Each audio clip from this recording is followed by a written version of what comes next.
Hi, I'm Lindsay Boo, and I just got through watching season 7, episode 2 of Vanderpump Rules, and I just wanted to give my update on that. First of all, did I actually see Lisa say to ask Tom Schwartz if everything was a-okay with his dick? Uh, I'm pretty sure I saw that. And I also saw Tom and Katie give the A-OK that everything was good. So, great, guys. I'm very happy for you that everything is okay with your package, Tom Schwartz. By James regarding the engagement picture, with the ring was dead on. Sometimes James gets it right on. So, I mean, he's reality TV gold. You know, I would never have him as a friend or working for me, but for TV, like, he's good. Keep him on, but fire him, Lisa. I want to take this time to point out that Lisa lost her brother, which had to have been devastating, and Lala also lost her father, and Jax lost his father.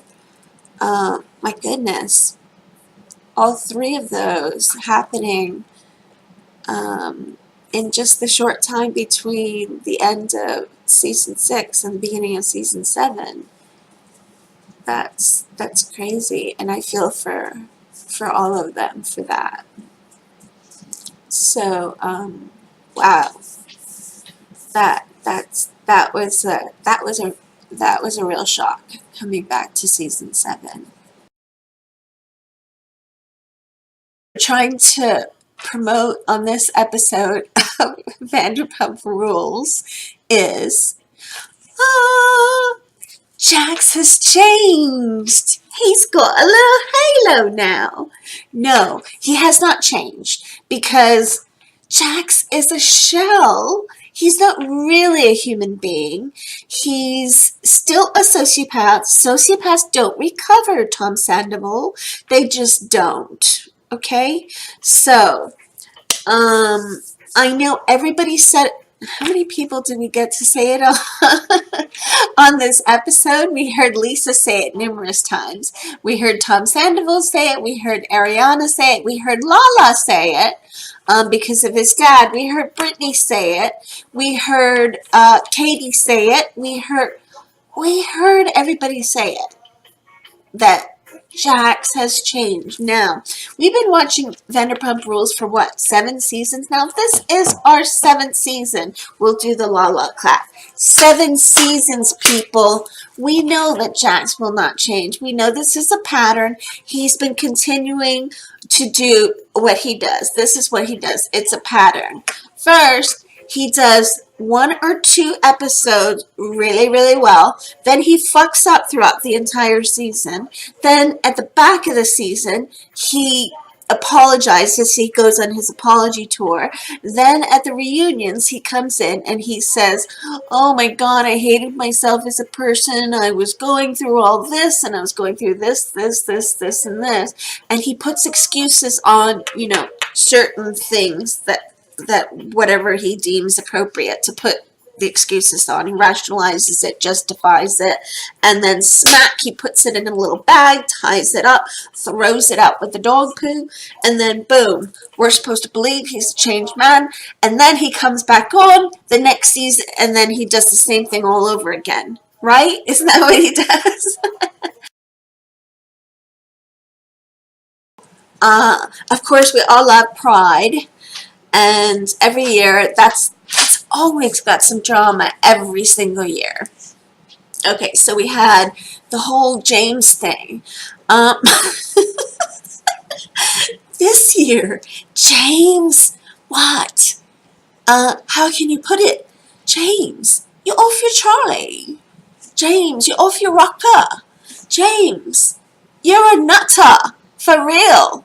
I mean, Okay, so the whole thing when James went off on everybody and he was calling Katie fat, and then he was doing the whole thing with Lala. Like Lala hadn't even said anything, and he's like, "You're the biggest bitch in the world, Lala. Biggest bitch in the world. Oh, you're a fucking whore, Lala." What? Like she didn't even. He just has those words on the tip of his tongue directed toward anybody, whether they're a stranger or they're friends. How can you ever trust a guy like that? And and everything you do, he's gonna keep in his mind to hold over you forever. Like that, it's just absolutely crazy. Now, Lala being a friend to him, I can see, like, I guess they had a physical relationship, but if Lala had never had a physical relationship with him, he would have held it over her head, and the fact that she did, like, he'll hold it over her head forever, for anything she does, being his friend, she can't trust him ever. Like never. He's got to really take uh, take inventory of his character and his moral compass, and say, where am I pointing this? I mean, really, get it together, James. Get it together. Jesus, the way he treats her is just horrible. And I really like Lala. She is someone that I feel a lot of people can relate to, because she's she's got a vulnerability there, and she's also got a strength. And Lala really wants people to like her. So the fact that she confronts people when they treat her badly, I feel okay, from in my personal opinion, I am a submissive personality myself, personally. So when I have to confront people myself, I have to really dig down in a deep well. And I feel that Lala also has to do that, because she wants people to like her. So in order to confront people, you really have to dig down deep. You know what I mean? It takes a certain strength to do that. So, the fact that she's got to call James out on everything he says to her, but she really loves him, it takes the strength to do that. And she's vulnerable with him too. So, oh my God, all the psychology. Okay, so. And then when he's walking through the crowd in Pride, and he's going, "Oh, I'm a fucking DJ, and my name's James Kennedy, and nobody can replace me. Nobody can replace me. I am James Kennedy. I'm irreplaceable. And everybody wants to fuck me, and I have a nice wife, and I have a golden doodle." Like, that was so fucking bizarre. That was so bizarre, wasn't it? What was it? It was bizarre, yeah? Oh my God. He's so odd sometimes. I mean, when he looks back on that and watches that clip, what do you think, Jen? Something very distracting about the show, and it's got to do with Stassi and Lisa. And it was so distracting that I actually had to pause the show and look it up. Now, Stassi is only 30, and yet she's got those Botox dimples. I didn't know what they were called before, but they're called, it's called the pillow effect, where you have so much filler in your cheeks that it causes the cheeks to sort of plump up and cause this dimple in it. And Lisa has it too, but Stassi's only 30. I mean, hold up on the filler, girl. Hold up, man. Just slow it down. Chill out. Back up. Just calm down with that. And And Lisa has it too, but I give Lisa a pass because she's older and she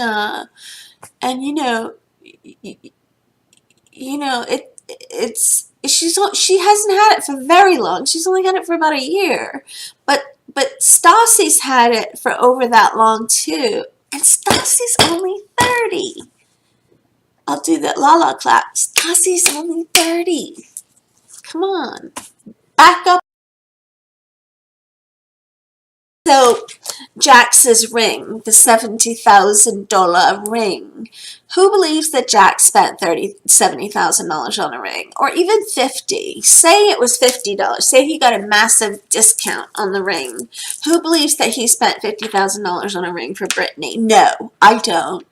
He didn't buy that ring. There is no way he bought that ring. I am sure this is how it went down. They told him at Bravo, if you propose to Brittany, you can pick whatever ring you want, and you get to keep it if you get married on the show. You get to keep the ring, and she gets to keep the ring. And we'll host your wedding and everything. But if you don't go through with the engagement, and if you break the engagement for any reason, the ring has to go back to the jeweler. No harm, no foul, right?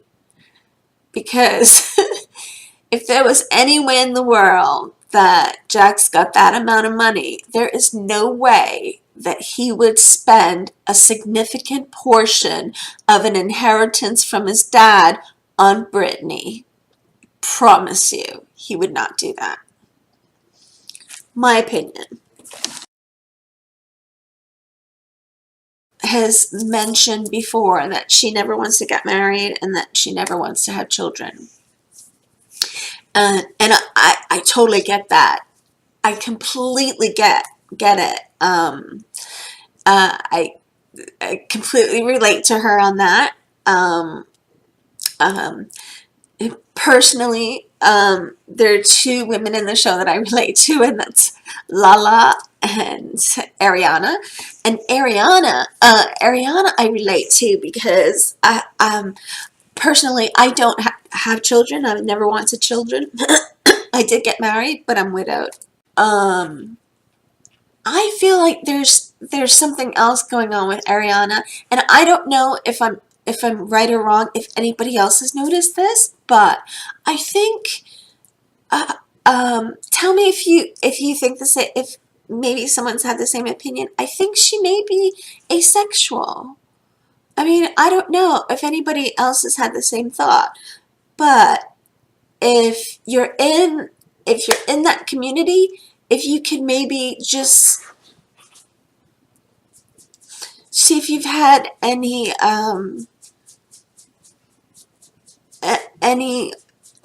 if you thought that of Ariana at all,